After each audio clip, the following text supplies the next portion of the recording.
étude statistique. Premier tableau, donc les notes obtenues par 31 élèves de la classe de Bac Pro lors de l'évaluation de français. Donc ici, nous avons un certain nombre de questions que j'ai répondues, bien sûr, et on va essayer d'expliquer pourquoi ce sont ces réponses.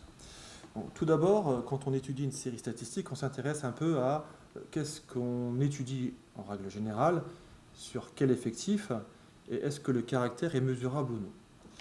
Si on regarde bien, ici, nous interrogeons 31 élèves. Nous avons une catégorie totale, ici, où on répertorie exactement le nombre d'élèves interrogés.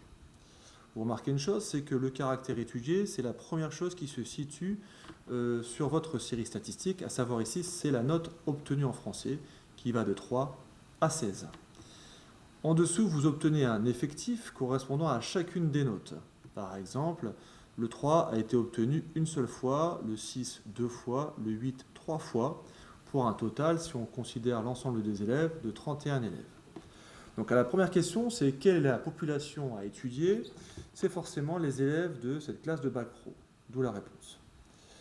Deuxième question, quel est l'effectif de la population? Donc sur la ligne totale, nous remarquons qu'il y a 31, qui veut dire que 31 élèves ont été interrogés, à savoir on notera que grand N est égal à 31.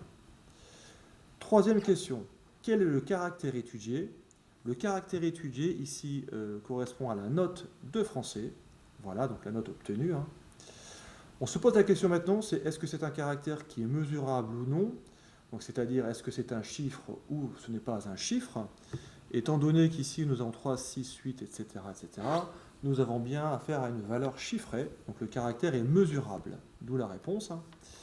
Et la dernière question, c'est si ce caractère est mesurable, est-ce que c'est une valeur isolée ou continue?